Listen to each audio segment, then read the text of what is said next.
நல்ல தகப்பனே, மாலை வேளைக்கா சமூகத்தில் நன்றி ராஜா. எத்தனையோ பேருக்கு அந்த பாக்கியத்தையும் கிருபையும் வாழ்க்கையில் தந்தீங்கப்பா. அந்த கிருபைகளுக்காக கூட நன்றி சுவாமி. தொடர்ந்து காத்து கொள்ளுங்க, அடியான மறைத்து வெளிப்படுங்க. வந்திருக்கிற மக்களுக்கு ஒரு ஆறுதலான வார்த்தையை தாங்க. நீங்கள் பேசுங்க, நீங்கள் பேசுங்க, என்னை மறைத்து வெளிப்படுங்க. இயேசுவின் நாமத்தில் ஜெயிக்க நல்ல பிதாவே, ஆமென். அல்லேலூயா. ஆண்டவராகிய இயேசு கிறிஸ்துவினுடைய இனிதான நாமத்தில் யாவரையும் வாழ்த்துகிறேன், வரவேற்கிறேன். எத்தனையோ பேருக்கு இல்லாத பாக்கியங்களில் இன்றைக்கி நிறைய மக்கள் உலகத்தை எப்படியோ ஓடிக்கிட்டு இருக்காங்க. ஆனால் ஆண்டு சமூகத்தில் காத்திருந்து அந்த வார்த்தையை பெற்று தேவனுக்கு மகிமை செலுத்தக்கூடிய பிள்ளைகள் ஒரு சில பேர் தான் வாழ்கிறாங்க. நிறைய பேர் உலகத்தை தேடி இப்படியோ ஓடுறாங்க. எங்கே போனால் சந்தோஷம் கிடைக்காது, சமாதானம் கிடைக்காது. நான் வாசித்த வேத படத்தில் பாருங்கள், ஒரு மனுஷன் சகையிடப்பட்ட மனுஷன், ஒரு பில் கலெக்டர், பெரிய வசதியுள்ள படித்த மனுஷன், பெரிய படித்த மனுஷன், வாழ்க்கையில் நிம்மதியே இல்லை. நிம்மதி இல்லாமல் எப்படியோ வாழ்ந்துக்கிட்டு இருக்கான், எப்படியோ சுற்றிக்கிட்டு இருக்கான்.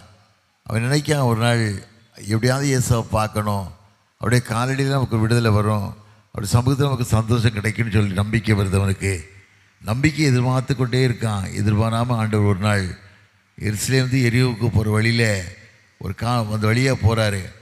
போகும்போது அவன் பார்க்குறான், ஒரு காட்டத்தி மரம் நிற்கிது. அந்த மரத்தை பார்த்த உடனே அந்த மரத்து வழியாக எப்படியாவது ஆண்டவர் பார்க்கணும்னு சொல்லி ஆசைப்படுறான். காட்டத்தி மரங்குவது அது 2000 வருஷத்துக்கு முன்னால் நான் 3 முறை இந்த இடத்துக்கு போயிருக்கேன். முதல்ல போகும்போது ஐயா இஸ்ராயோட தான் போயிருந்தேன். இஸ்ராயா அம்மாவுலாம் போயிருந்தோம். போயிருக்கும்போது இந்த இடத்துக்கு போயிருக்கும்போது எனக்கு அந்த இடத்துக்கு போன உடனே உடம்புலே ஒரு புல்லரிப்பு ஏற்பட்டுச்சு. நடந்த சம்பவத்தை பார்க்க முடியாத கடவுள் கிருபை தந்திருக்காரு சொல்லி அந்த இடத்துக்கு வந்த உடனே அப்படியே தரையில் படுத்து முத்தம் கொடுத்தேன் மண்ணை. காரணம் கேட்டால் ஆண்டவர் பாதப்பட்ட இடம், ஆண்டவர் நடந்து சென்ற இடம், அந்த இடத்துக்கு நமக்கு ஒரு கடவுள் நம்ம இடத்துக்கு கொண்டு வந்திருக்காரே, நம்ம எவ்வளோ பெரிய அது பாக்கியவானாக வாழ்ந்திருக்க முடியும் அப்படி ஒரு எண்ணம். அதுதான் நினைக்க அந்த மனுஷன் நினச்சி ஆண்டவர் பார்க்கணுன்னு ஆசைப்படுறான். ஆசைப்பட்டு அந்த காட்டத்துமே மேலே ஏறிறான். ஏன்னா இவரை பார்த்தா அவன் நினைக்கிறான் ஏதோ எப்படி ஆகும், எப்படி நினைக்குமோன்னு நினச்சி அந்த கொலைக்கிழமை ஒளிஞ்சிக்கிறான். ஒளிஞ்சு யாரும் பார்க்க முடியாது அப்படின்னு நினச்சி அவர் பார்க்கலாம்னு நினைக்கான். ஆனால் ஆண்டோடைய கண்கள் உலகமெங்கும் சுற்றிக்கிட்டு இருக்குது. நிறைய பேர் அதை மறந்துடுறாங்க. ஆண்டவர் பார்க்க மாட்டார், நம்ம என்ன தப்பு பண்ணாலும் தெரியாது, யாருக்கும் தெரியாது, ஆண்டவர் நம்மளை பார்க்க மாட்டார்னு நினச்சி நிறைய பேர் வாழ்ந்துக்கிட்டு இருக்கான். நிறைய பேர் கிறிஸ்தவன் தான் இன்றைக்கி தப்பு பண்ணுற முதல் மனுஷனாக இருக்கான். 95% பாவம் பண்ணுறது யாருன்னா கிறிஸ்தவன் தான். யாருக்கும் பயம் கிடையாது. காரணம் கேட்டால் ஆண்டவர் ரட்சிப்பை ஏற்று கொடுத்துட்டாரு, கடவுள் மகிமையாக வாழ்க்கையை கொடுத்துட்டாரு. எப்படி வாழணும்னு சின்ன மனுஷன் வாழ்ந்துக்கிட்டு இருக்கான். நான் கடந்த மாதம் லண்டன் போயிருந்தேன். லண்டன் போயிருக்கும்போது என்னுடைய கோபுரதர் மகன் அங்கே இருக்கான், நல்லா இருக்கான். அவன் சொன்னான், நிறைய ஒரு காரியம் என்ன சொன்னான்னா, சித்தவா அந்த இடத்துல ரொம்ப மோசம் அப்படின்னு சொன்னான். எது கேட்டால் அவனுடைய ஹெட் ஆஃப் டிபார்ட்மெண்ட்டில் உள்ள போதகர் இஸ்ரேமில் கேரளாக்கார் மலையாளி அங்கே போதகராக இருக்கார். அவர் என்ன நைட்டில் 8 மணிக்கு மேலே என்னை அழைச்சிட்டு போனார். நைட்டு 8:30 மணிக்கு இருக்கும். நல்லா அழைச்சிட்டு போய் தூரமான ஒரு இடத்துல ஆலயத்தை காட்டினார். ஆலயத்தை காட்ட, ஐயா இது லண்டனில் உள்ள முக்கியமான இடத்துல உள்ள ஆலயம் ஐயா. இந்த ஆலயத்தில் இன்றைக்கி பள்ளிவாசல் நடந்துக்கிட்டு இருக்குது, இஸ்லாமியர் தொழுகை நடத்திக்கிட்டு இருக்காங்க. ஆராதனை செய்யறதுக்கு ஆட்கள் இல்லை, நிறைய ஆராதனைகள் இல்லை. முகமதிய மக்கள் நல்லா விருத்தி அடைஞ்சி வசதியாகிட்டாங்க. இவங்க இடத்த வாங்கி அங்கே தொழுகை பண்ணிக்கிட்டு இருக்காங்க அப்படின்னு சொன்னார். அப்படியே சொல்லிட்டு கடந்து வந்தோம்.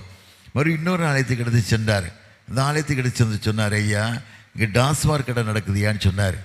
எனக்கு ரொம்ப வேதனையாக போச்சு. என்னன்னு கேட்டேன். டாஸ்மார்க்கு கடை நடந்துக்கிட்டு இருக்கு ஐயா, அந்த ஆலயம் பாருங்கள் எவ்வளோ பெரிய கோபுரம் அப்படின்னு சொல்லிவிட்டு அவர் கண்ணில் 2 கண்ணையும் கண்ணீர் வடிந்தது. அந்த காட்சியை நான் பார்த்தேன். அவர் அழுது காட்சி, ஒரு பாரம், ஒரு தரிசனம், வேதனை. அவர் ரொம்ப அழுதார். 3வது இடத்துக்கு எடுத்து போயினார். அங்கே லண்டன் மிஷினில் சம்பளம் வாங்குகிற குருவானவர் அங்கே ஆராதனை நடத்துகிறாரு. பேருக்கு ஆராதனை. மத்தியானத்துக்கு மேலே நாகரிக இடத்துக்கு போயிடுறாரு. நாகரிக களியாட்டங்களுக்கு இடத்துக்கு போயிடுறாருயா. சம்பளம் வாங்குறது லண்டன் மிஷினில் வாங்குறாரு அப்படின்னு சொன்னார். எனக்கு ரொம்ப வேதனையாக போச்சுது. ஆண்டவர் விதத்தில் வாசிக்கிறோம். லூக்கா 19:41 வாசிக்கும் போது நகரத்தை பார்த்து கண்ணீர் விட்டு அழுதார். என்ன சொல்லி அழுதார்னா, உனக்கு கிடைத்த நாளிலாகிலும் நீ சமாதானத்துக்கு ஏற்றபடி அறிந்திருந்தால் நலமாக இருக்கும். நீ அறியாமல் போனபடியினால் சத்துருக்களை உன்னை சூழ மதில் போட்டு ஒரு கல்லின் மேல் கல் இராதபடிக்கு இடிக்கப்பட்டு போகும் நாட்கள் வரும்னு சொல்லி நகரத்தை பார்த்து கண்ணீர் விட்டு அழுதார்.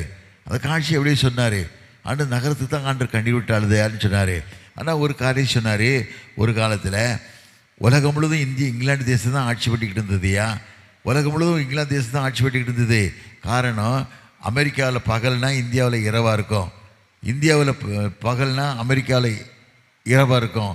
இப்படி தான் நடந்தது. ஏன்னா உலகம் முழுவதும் அவங்க சூரியன் மறையாதான். காரணம் கேட்டால் அவ்வளோ செல்வாக்காக இங்கிலாந்து மக்கள் வாழ்ந்துக்கிட்டு இருந்தாங்க. எத்தனையோ மிஷினரிகள், ராக்லாண்டு எத்தனையோ மிஷினரிகள் வந்தாங்க. எத்தனையோ மிஷினரி தங்கள் தியாக பலி அவங்களை ஒப்பு கொடுத்தாங்க. வேதத்தில் வாசிக்கிறோம். யோவான் 12:24 வாசித்து பார்த்தீங்கன்னா, கோதுமை மணியானது பூமியில் விழுந்து சாகாவிட்டால் தனித்திருக்கும், செத்தையானால் மிகுந்த பலனை கொடுக்கும். கோதுமை மணியை போல எத்தனையோ மிஷினரிகள் தங்கள் தியாகமாக ஒப்பு கொடுத்தாங்க. இன்றைக்கி ஏன் காரணம் கேட்டேன்னா, அந்த காலத்தில் இங்கிலாந்து தேசத்தில் முதலாவது பிறக்க குழந்தைய ஊழியத்தை கொடுத்துருவாங்க ஐயா. முதலாவது குழந்தை ஊழியத்தை கொடுத்துருவாங்க. ரெண்டாவது பிறக்க குழந்தை நாட்டுடைய இராணுவத்துக்கு கொடுத்துருவாங்க. என்றைக்கு இந்த நாடு தரிசனத்தை இழந்ததோ இன்றைக்கி சீனு தசியான நிலை ஓடிக்கிட்டது ஐயா. ரொம்ப மக்கள் மன அமைதி இல்லாமல், பணம் இருக்குது, எல்லா விதமான வாழ்க்கை இருக்குது, ஆனால் அவங்களுக்கு கடவுளை தேடக்கூடிய சக்தி இல்லை, கடவுளை தேடக்கூடிய எண்ணங்கள் இல்லை. பாவங்கள் நிறைந்து வாழ்ந்துக்கிட்டு இருக்காங்க. ஒரு பரிசுத்தம் இல்லாமல் வாழ்ந்துக்கிட்டு இருக்காங்க. பரிசுத்தம் இல்லாமல் யாரும் தேவனை தரிசிக்கவே முடியாது.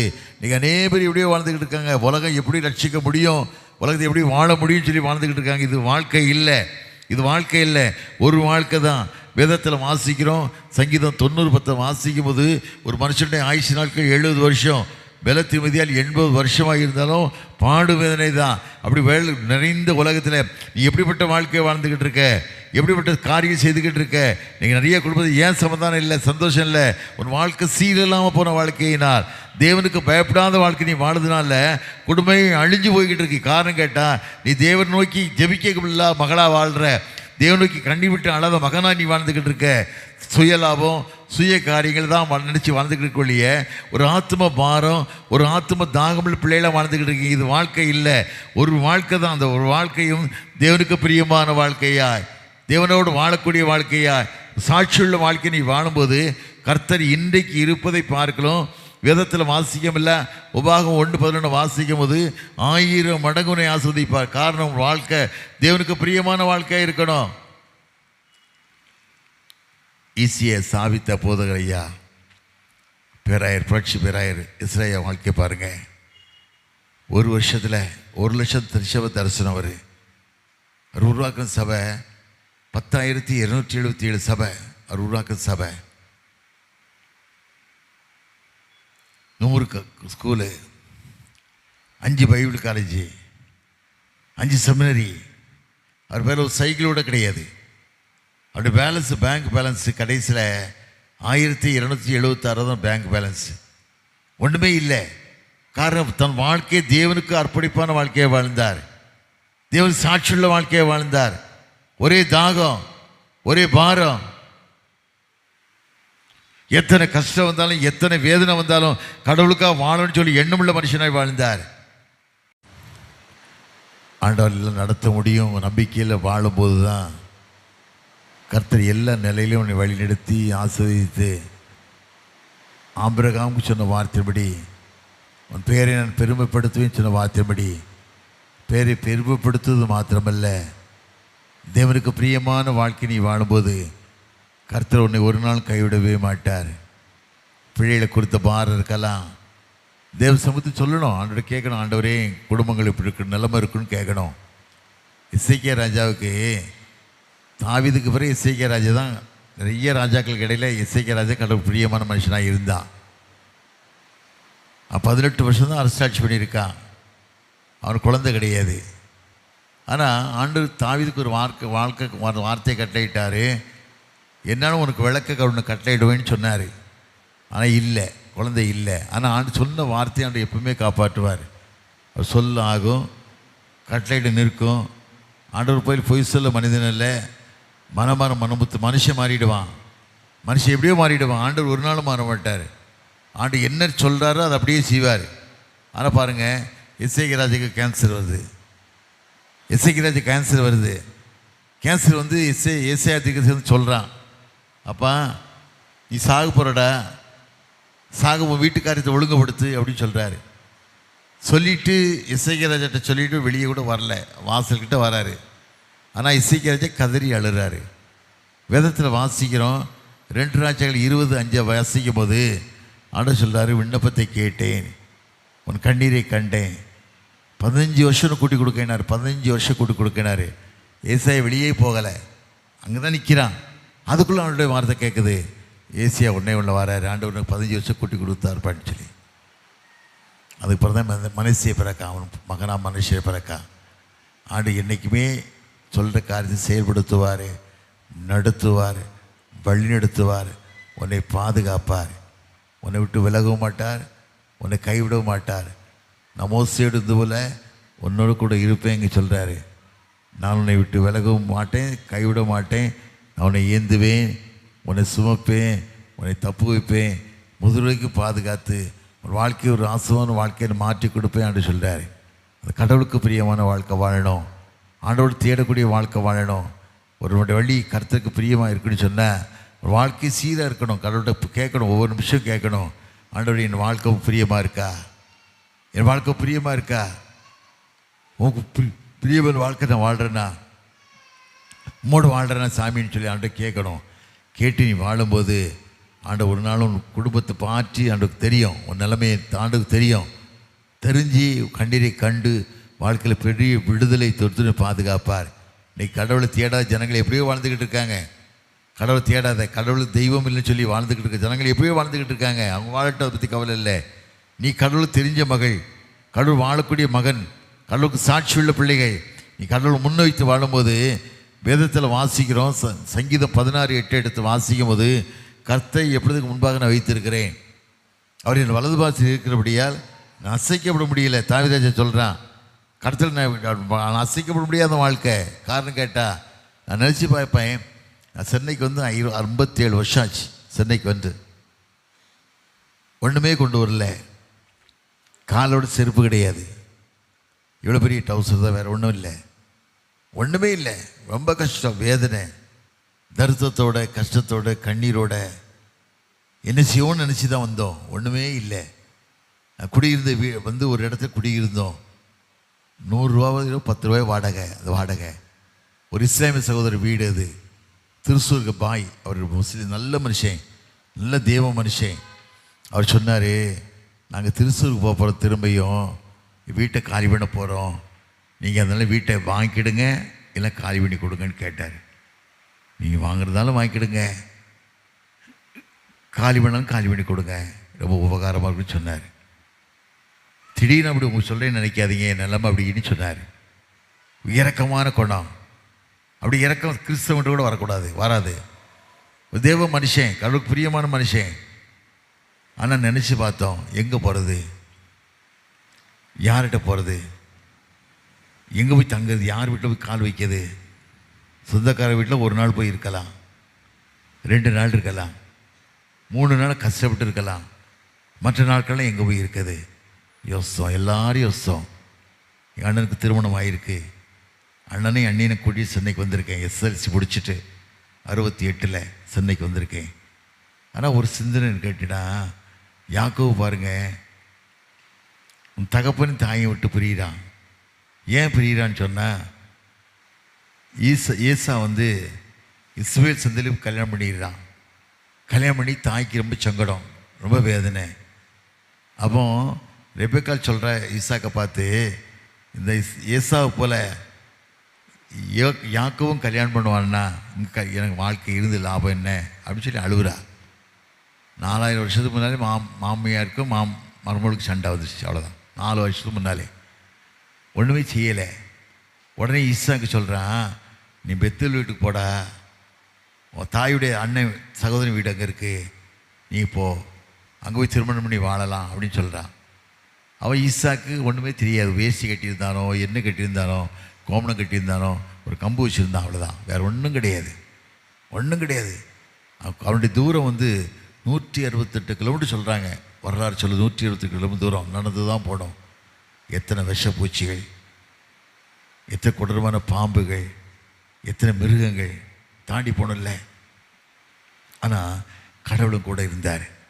வேதத்தில் வாசிக்கிறோம், ஆதியாகமம் 28:15 வாசித்து பார்த்தீங்கன்னா, நான் உன்னோடு கூட இருந்து போகுமிடமெல்லாம் உன்னை காத்து இந்த தேசத்துக்கு நான் உன்னை திரும்பி வர பண்ணுவேன், நான் உனக்கு சொன்னதை செய்யுமிட உன்னை கைவிடவே மாட்டேங்கார். இந்த வார்த்தையை பிடிச்சிக்கிறான். இந்த வார்த்தையை பிடிச்சிட்டான்ட்டு கேட்க அந்த 28:20 வாசி சொல்கிறான், தேவர் என்னோட கூட இருந்து நான் போகுமிடமெல்லாம் காத்து என் தகப்பனை திரும்பி வர பண்ணுவேன்னா என் சம்பளத்தை தசமகத்தை கொடுக்கேன்னா ஒப்பு கொடுத்தான். ஒப்பு கொடுத்தது மாத்திரமல்ல, அந்த காரியத்தை செய்தான், சரியத்தை செய்தான். வேதத்தில் வாசிக்கிறோம், ஆதியாகமம் 32:10 வாசிக்கும் போது யோர்தானை கடக்கான். அவன் சொல்கிறான், நான் எவ்வளோ பெரிய கஷ்டத்தோடு போனேன், எவ்வளோ வேதனையோடு போனேன், 2 பரிவாரமான கூட்டத்தோடு கடந்து செல்றேன்னு சொல்லி சாட்சி கொடுக்கான், மகிமைப்படுத்துகிறான். தேவனை அவனுடைய நாமத்தில் அவன் மாதிரி ஒரு சந்தோஷமான வாழ்ந்த மனுஷனே உலகத்தில் கிடைக்க முடியாது. அவருடைய ஆஸ்தி பூமியை தாங்கக்கூடாது விதத்தில் வாசிக்கிறோம். ஆஸ்தி பூமியை தாங்கக்கூடாது இருந்தது, அவ்வளவு வசதி. காரணம் வாழ்ந்த வாழ்க்கை தேவனுக்கு பிரியமான வாழ்க்கை. ஒரு பாரம் தரிசனம். பரிசுத்த பவுல் சொல்லுவார், வேதத்தில் வாசிக்கும் போது அப்போஸ்தலர் 21 வாசித்து பார்த்தீங்கன்னா 28-29 வாசிக்கும் போது சொல்லுவார், பெஸ்ட்டு சொல்லுவான், சேனாதிபதி பெஸ்ட்டு சொல்லுவான், அதே கழிவனுக்கு பைத்தியமாகுதடா நீ பதற்றுறேன்னு சொல்கிறான். அவன் அதுக்கு சொல்லுவான், நான் பதற்றக்கூடிய மனுஷன் இல்லை, சுய புத்தியாக வாழ்கிறேன்னு சொல்கிறான். இதான் ஆண்டரை பற்றி சொல்கிறான். பக்கத்தில் அகிரிப்பா ராஜா உட்காந்துருக்கான். கேட்கான், என்னை கிறிஸ்தவனாக முழுதும் சம்மதிக்கான்னு கேட்கான். நீ கிறிஸ்தவனா மாத்திரமல்ல, இந்த கட்டுகள் தவிர, அவன் கட்டப்பட்டிருக்கான் பவுல், கட்டுகள் தவிர மற்ற என்னை போல ஆகணும்னு சொல்லி நான் விரும்புகிறேன் அப்படின்னு சொல்கிறான். ஒரு கட்டுகளை தவிர நீ தேவனுக்கு பிரியமான மனுஷனாக வாழணும், தேவனில் கட்டப்பட்டிருக்குன்னு சொல்லி விரும்புகிறேன்னு சொன்னான். இன்றைக்கி நாடு எப்படியோ ஓடிக்கிட்டு இருக்கு. நம்ம நாடு பார்த்திங்கன்னா நல்ல நாடு, செழிப்பான நாடு, பொருளாதாரம் நிறைஞ்ச நாடு, எல்லோரும் உழைக்கிறாங்க, எல்லோரும் நல்லா இருக்காங்க, நல்ல அறிவுள்ள பிள்ளைகளாக வாழ்கிறாங்க. ஆனால் காரணம் கேட்டால் ஏன் அந்த கடவுள் பயம் இல்லாத வாழ்க்கை, கடவுள் சாட்சி இல்லாத வாழ்க்கை. நிறைய குடும்பங்களில் நிம்மதியான ஒரு ஐயனை பார்க்க வந்தார், ஒரு போலீஸ் அதிகாரி. கண்ணீர் விட்டு அழுதார். என்ன சொல்லி அழுதாருன்னா, அவளுக்கு மகளுக்கு திருமணம் ஆகியிருக்குது, 3 நாளையில் டைவர்ஸ் நோட்டீஸ் வந்துச்சு. அந்த பிள்ளை சொல்கிறா, புருஷன் அவங்ககிட்ட எனக்கு தேவையில்லைன்னு சொல்கிறா. காரணமே இல்லை. காரணம் கேட்டால் சீரில்லாத வளர்ப்பு. சில பெற்றவங்க பிள்ளைகள் வளர்க்குது, பிள்ளைகள் போய் ஒரு ஐடி கம்பெனியில் சம்பளம் 25,000 வாங்கிட்டாங்க, 30,000 வாங்கிட்டாங்கன்னா நான் பிள்ளை போல் வளர்த்துற பிள்ளையே இல்லைன்னு சொல்கிறாங்க. பரம்பைக்கு இடம் தன் மகனை போய் வைக்கிறான், பிள்ளை கண்டித்து வளர்க்குறது இல்லை. ஏன் லேட்டாக வர, எங்கே போனேன், யாரோட போனேன், எங்கே சாப்பிட்ட கேட்குறது இல்லை. சொய் இஷ்டமெல்லாம் பிள்ளைகள் வளர்க்காங்க. பையங்களை வளர்க்குறது அப்படி தான் வளர்க்குறாங்க. கடவுளுக்கு பிரியமில்லாத வாழ்க்கை, கடவுள் வாழாத வாழ்க்கை, தேவனோடு வாழக்கூடிய வாழ்க்கை நீ பிள்ளைகளை வளர்ப்பாயான்னு சொன்னால் குடும்பங்கள் ஆஸ்வதிக்கப்படும். அந்த பிள்ளைகள் மூலம் குடும்பங்கள் கட்டப்படும். பிள்ளைகளை திருமணம் பண்ணி கொடுக்கும்போது கர்த்தர் உன்னை விசேஷத்தை கரங்கொண்டு வழிநடத்துவார். ஏன் கேட்டால் உனக்கு ஞானத்தினால, நீ வளர கிருபையினால, தேவ சமதி காத்திருக்கணும்ல. வேதத்தில் வாசிக்கும் இல்லை, லூக்கா 10 கடைசி 41 வாசிக்கும் போது மரியாள் தண்டு விட்டு எடுபட நல்லவங்க வாழ்க்கையை தெரிந்து கொண்டாள். தேவ சமதி காத்திருக்கணும், காத்து ஜெபிக்கூடிய பிள்ளைகளாக இருக்கணும். நீங்கள் எத்தனை பிள்ளைகள் கை வச்சு ஜெபக்கூடிய தாய்மார் உண்டு. தன் புருஷன் படுத்த பிறகு, தன் பிள்ளைகள் படுத்த பிறகு அவளை தலையில் கை வச்சு ஜெபம் பண்ணுற பிள்ளைகள் எத்தனை பேர் உண்டு? நிறைய பேர் இல்லை. ஏதோ வாழ்க்கை மிஷின் மாதிரி வாழ்ந்துக்கிட்டு இருக்கேன், அவ்வளோதான் வாழ்க்கை வழியை. தன் குடும்பம் எப்படி இருக்கணும், குடும்பம் எப்படிப்பட்ட வாழ்க்கைக்கு வாழ ஒப்பு கொடுக்கணும், நிறைய பேர் குடும்பங்களில் இல்லை. காரணம் கேட்டால் பண ஆசை. வேதத்தில் வாசிக்கிறோம், நீதிமொழிகள் 28-20 வாசிக்கும் போது பண ஆசை எல்லா தீமைக்கும் வேற இருக்குது. பண ஆசை, பணத்துக்காக இப்படியும் வாழலாம்னு நினச்சி வாழ்கிறாங்க. பணத்துக்கு எப்படி வாழலாம்னு நினச்சிக்கிட்டு வாழ்கிறாங்க. அது வாழ்க்கை இல்லை, ஒரு வாழ்க்கை தான். வேதத்தில் வாசிக்க நீதிமொழிகள் 10:22 வாசிக்கும் போது கர்த்தரின் ஆசீர்வாதத்தை ஐஸ்வர்யத்தை தரும், வேதனையை கூட்டார். வேதனை இல்லாத வாழ்க்கை உனக்கு வேணும்னு சொன்னா, ஒரு சங்கடம் இல்லாத வாழ்க்கை வேணும்னு சொன்னா யாரோட வாழணும், கடவுளுக்கு பிரியமாக வாழணும். நிறைய பேர் அப்படி வாழ்றதில்லை, ரொம்ப கஷ்டப்படுறாங்க. 2 மாதத்துக்கு முன்பாக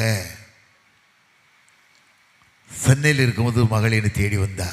அம்மா, தேவனுக்கு பிரியமான மகள், புருஷன் நல்ல புருஷன், ஒரே பையன்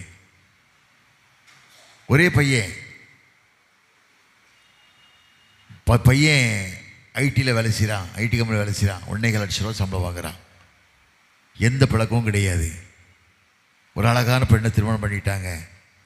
மோட்சிமணின்னு சொல்லி அதில் பார்த்து கல்யாணம் பண்ணிட்டாங்க. சீரணிக்காத வாழ்க்கை. 1 வருஷம் கூட அந்த பிள்ளை அந்த கூட வாழலை.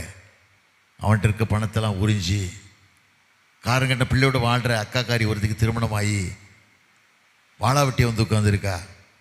அவன் என்ன சவால் போடுறான்னா, என் வாழ்க்கை அமையலை, வாழ்க்கை நான் வாழ விடுவானா, உன்னை வாழ விடுவானா அப்படி ஒரு வைராக்கியம். ஆனால் மகளுக்கு இவளுக்கு தெரியல, தான் அக்காக்காரி செய்கிறாளேன்ட்டு கோர்ட்டில் கேஸு, சீரழிவு. பையனுக்கு விடுதலை பத்திரம் கொடுக்கல. சங்கரங்கோயிலுக்கு டெய்லி கோர்ட்டு கலைஞ்சிக்கிட்டு இருக்காங்க. என்கிட்ட வந்து பார்த்து சொன்னாங்க, ஐயா அப்படி நல்லவரம் இருக்குது, என்ன செய்யலான்னு கேட்டாங்க. நான் விசாரித்து கடைசியில் பார்த்தா, பெண் வழியில் பார்த்தா, அந்த பிள்ளை ராஜபாளையம் பக்கத்தில் ஒரு ஊரில் உள்ள பிள்ளை. ஒழுங்காக வாழலை, ஒழுங்காக வளரலை, பெற்றோர்கள் ஒழுங்காக வளர்க்கலை. கடவுளுக்குரிய போதகத்தை வளர்க்கணும். தாவீது சொல்கிறான்ல, சாலமோனுக்கு என்ன சொல்கிறான், நீ அவரை தேடினா உன்னை தென்படுவார், நீ அவரை விட்டுட்டேன்னா உன்னை விட்டுருவார். நிறைய பேர் கடவுளை தேடுறதே இல்லை. கடவுள் சும்மா ஒரு வாழ்க்கை, சும்மா பேருக்கு ஒரு அதிகாரத்தை வாசம், ஒரு வசனம் சொன்னோம், அவ்வளோதான். கடவுளோட தியானிக்கக்கூடிய அளவில் வாழலை. ஆபிரகாம் மகன் ஈசாக்கு பொண்ணு பார்க்க எலியேசர் அனுப்புகிறான். வேதத்தில் வாசிக்கம் இல்லை, அதே 24 வாசிக்கும் போது தன் வீட்டில் இருந்த மூத்த வேலைக்காரன் விசுவாசமுள்ள மனுஷனை அனுப்புகிறான். ஆண்டு சமூகத்தை காத்திருந்து ஜெபிச்சு இப்படி தான் வரணும், இப்படி தான் அந்த பெண்ணு இருக்கணும் அப்படின்னு சொல்லி சில காரியங்கள்லாம் சொல்கிறான். அப்போ எலியேசு சொல்கிறான், அந்த பெண்ணு நீ சொல்லபடி வராமல் போனால் என்ன செய்து கேட்குறான். ஆனால் ஆபிரகாம் சொல்கிறான், நான் வழிபடுகிற தெய்வம், நான் நேசிக்கிற தெய்வம், நான் நேசிக்கிற தெய்வம் இன்னார் என்று அறிவேன், அவன் என்னை நேசிக்கிற தெய்வனுக்கு எப்படி வழிநடத்துவேன்னு சொல்லி நினைக்கேன் அப்படின்னு சொல்லி எலியேசு காரியத்தை ஒப்பு கொடுக்கான். மகனுக்கு பொண்ணு ஈசாக்கு பொண்ணு தேக்கி எலியேசு வேலைக்காரன் போகிறான். போகும்போது அவன் உள்ளத்தில் இருக்கிறான். அந்த குரு எப்படி இருக்காரோ சிஷியன் அப்படி தான் இருக்க முடியும். குரு எப்படி இருக்கா, அப்போ சிஷியன் அப்படி தான் இருக்க முடியும். அவன் என்ன சொல்கிறான், நான் போகிற தெய்வம், வழிபட தெய்வம் உண்மையான தெய்வம். போகிற வழியில் நான் நினைக்கிற பெண்ணு, நான் கோட ஒட்டகங்களுக்கு தண்ணி வாத்து கொடுத்து எனக்கும் கொடுத்து வழிபட தெய்வம் பெண்ணு தான் எனக்கு தேவைன்னு சொல்கிறான். அதே போல் இந்த பெண்ணு வர ரெபேக்காள் வாரா. ரெபேக்காள் வந்து எல்லா காரியத்தையும் சொல்லும்போது அவன்கிட்ட கேட்காம எல்லா காரியம் செய்து முடிச்சோன்னு கேட்குறான், எந்த ஊருவான்னு கேட்குறான். நான் பெத்துவேல் ஊர், லாபானுடைய தங்கச்சி அப்படின்னு சொல்கிறான். உள்ளத்தில் பாருங்கள், என்னை நடத்துகிற தெய்வம் நேராக என்னை நடத்திட்டாரு, நான் நேசிக்கிற தெய்வம் நேராக நடத்திட்டாரு. இன்றைக்கி நிறைய வாழ்க்கையில் தான் நினைக்கணும், நீ நிறைய காரியங்கள் அப்படி தான் நினைக்கணும். என் மகள் நேற்று பிரசங்க மகளுக்கு திருமணம், இவ நிறைய படிச்சிருக்கா. மருமகன் ரொம்ப ஆசைப்பட்டார், அவர் கேட்டகிஸ்ட்டு. திருமணம் பண்ணும்போது இப்போ முடியாதுன்னு சொல்லிட்டா. அப்போ மருமக வீட்டு சார்பில் என்கிட்ட கேட்காங்க. நான் ஆண்டவர் சமூகத்தை கேட்கேன். ஆண்டவர் சமூகத்தில் கேட்குறேன்னா, என் வாழ்க்கை நீ ஆசிரியர்ல, உன் பிரியமான மனுஷனாக வாழணும்னு நினச்சியல்ல, என் மகளுக்கு என்ன தேவை உங்களுக்கு தெரியுமில்ல. ஒரு ஆபிரகாமுடைய மகனுக்கு எலியேசருக்கு, அதாவது ஈசாக்கு பொண்ணு பார்க்கும்போது எலியேசர் நீ அனுப்பிடுறீல்ல, எல்லா காரியம் சொல்லி அனுப்பினா அது எனக்கு நீங்கள் விளங்கப்படணும்னு சொல்லும்போது என் மகன்கிட்ட ஒரே வார்த்தை சொன்னேன், நேசிக்கிற பையன், பில்பட்டில் ஏறி பிரசங்கம் பண்ணுற பையன், ஊழியம் பண்ணுற பையன், கரை குடிச்சு ஜெபம் பண்ணுவான்னு சொன்னேன். ஜெபம் பண்ணி அடுத்த நாள் சொன்னேன், சரிப்பா அப்படின்னு சொல்லிட்டா. தேவ சபதை காத்திருக்கணும், காத்திருந்து வாழ்ந்தால் தான் வாழ்க்கை ஆசைவிட முடிய. சும்மா 4.5 தங்கம் போடுறியா, 5 லட்ச ரூபா கேஷ் தரியா, இந்த அரிசியில் பிரியாணி போடுவியா, தட்டில் கறி 200 கிராம் வைக்கணும், சாப்பிடும்போது தட்டில் பில் 200 கிராம் கறி வைக்கணும். இதுதான் பேச்சுவார்த்தை. அந்த பையன் வாழ்க்கை எப்படி இருக்கும், பெண் எப்படி இருப்பா, கடவுள் எப்படி இருப்பாங்க, கடவுள் எப்படி சாட்சியாக இருப்பாங்க, அது பாதத்தை காத்திருக்கிறது இல்லை, ஆண்டு சமூகத்தை காத்திருக்கிறது இல்லை. நிறைய பேர் காத்திருக்கிறது இல்லை. ஏதோ பெண்ணு கிடைச்சா போதும், திருமணம் பண்ணால் போதும், அப்படி தான் வச்சுக்காங்க முடிய. ஆண்டோட பெண்ணைக்கு கிறிஸ்தவ கல்யாணம் தான் 95% கோர்ட்டில் டைவர்ஸ் ஆகுது. 95%. மற்ற மக்களும் பயப்படுறான். என்ன பயப்படுறான்னா, அந்த தெய்வத்துக்கு தப்பு பண்ணால் குலம் அழிஞ்சுக்கோன்னு பயப்படுறான். நம்மள்கிட்ட எந்த பயமும் கிடையாது. காரணம் கேட்டால் பணத்தால் ஜெயிக்கலாம், அறிவால் ஜெயிக்கலாம், படிப்பால் ஜெயிக்கலாம், மனுஷன் வாழ்ந்துக்கிட்டு இருக்க. இது வாழ்க்கை இல்லை. கடவுள் கொடுத்த வாழ்க்கையை கடவுள் கண்ணீரோடு அவங்களுக்கு சமூகத்துக்கு கேட்கணும். அவரோட கண்ணீரோடு கண்டு கேட்கணும். கேட்டால் தான் வாழ்க்கை ஆசிரியக்கூடிய மொழியை ஏதோ வாழ்ந்தோம் வளர்ந்தோன்னு வாழ்க்கை கிடையாது. தேவ சமூகத்தில் காத்திருந்து ஆண்டவர் பிரியமான வாழ்க்கை வாழ்ந்து, வேதத்தில் வாசிக்கவில்லை, நீதிமொழிகள் 16 எடுத்து வாசித்து பார்த்தீங்கன்னா, உன்னுடைய வழி கர்த்தருக்கு பிரியமாக இருந்தால் சத்துருக்களும் இணங்குபடி செய்வான் வேதத்தில் வாசிக்கிறோம். ஒரு வழி ஆண்டவருக்கு பிரியப்படுத்த வழியாக இருக்கா, தேவனோட வாழக்கூடிய வழியாக இருக்குதா? நிறைய பேர் கடவுள்கிட்ட வாழ்கிறது வாழ்க்கையே இல்லை. நிறைய பேர் வாழ்கிற வாழ்க்கை இல்லை. சகிவு நினச்சான்ல, ஆண்டவர் எப்படிப்பட்டவர் பார்க்கணும்னு ஆசைப்பட்டான்ல, எதோ சம்பாதிச்சா வாழ்ந்த பேராகிட்டோம். ஆனால் கடவுளுக்கு மகிமையாக வாழணும்னு வாழ்க்கை சமாதானம் வேணும்னு சொல்லி நினச்சி பார்க்கல. மேலே சில பேர் அது மாத்திரமில்லை, ஆண்டவரே பார்க்க முடியாது. நிறைய பேர் தப்பு பண்ணுறாங்க, கடவுளே பார்க்க முடியாதுன்னு. ஒரு பிறவிக்குள்ள வாழ்க்கையில் யோவான் 9 வாசித்து பார்த்தீங்கன்னா, பிறவிக்குள்ள வாழ்க்கையிலாண்டு சுகம் கொடுக்காரு மனுஷனுக்கு. எல்லாரும் வந்து கேட்காங்க, இவன் பிறந்து எப்படி பிறந்தான், எப்படி பிறந்தான், கூடடா பிறந்து யார் செய்த பாவம், இவன் செய்த பாவமா, முன்னோர் செய்த பாவம், யார் செய்த பாவம்னு கேட்கான். எல்லாரும் கேட்காங்க.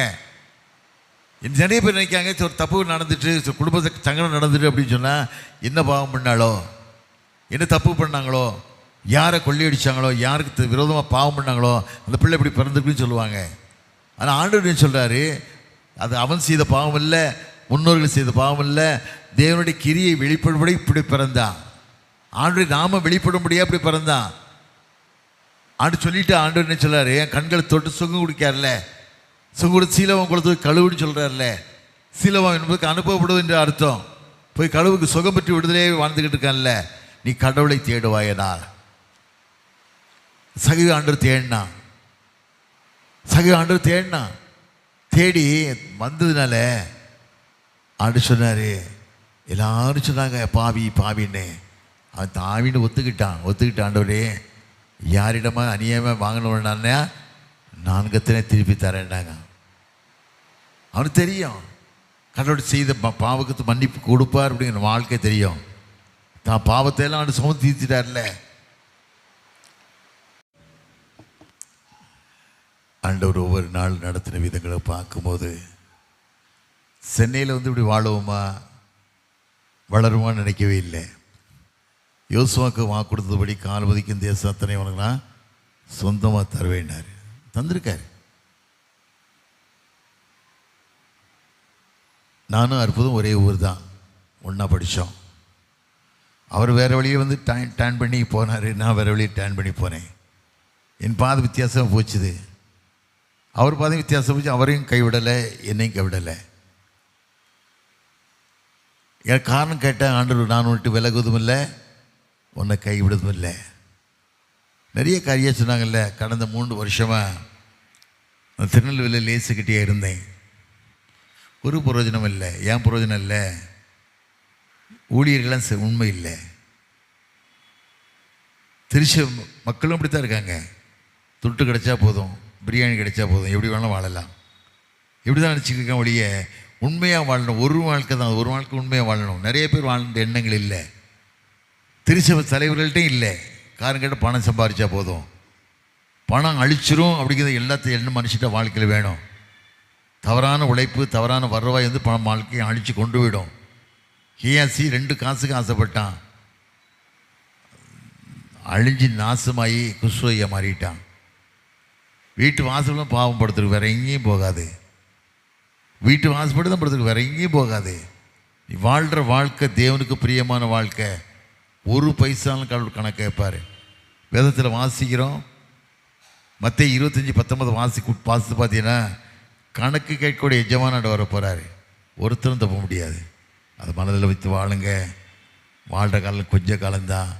கடவுளுக்கு மகிமை செலுத்தக்கூடிய மக்களாக வாழுங்க. கர்த்தர் ஒரு நாள் உங்களுக்கு கைவிடவே மாட்டார். உங்களை கண்ணீரை பார்ப்பார். நீ இரவும் பகலும் அவர் சம்பவத்தை காத்திருக்கிறத பார்ப்பார். தேவனோட நீ எப்படி வாழ்ந்துக்கிட்டு இருக்க அவருக்கு தெரியும். உன் வாழ்க்கை எப்படிப்பட்ட வாழ்க்கையாக இருக்குதுன்னு அவருக்கு தெரியும். உன்னுடைய எண்ணங்கள் சிந்தனைகள் எப்படிப்பட்ட சிந்தனை இருக்குன்னு அவருக்கு தெரியும். உண்மையாய் நீ வாழ்வையானா வேதத்தில் வாசிக்கிறோம்.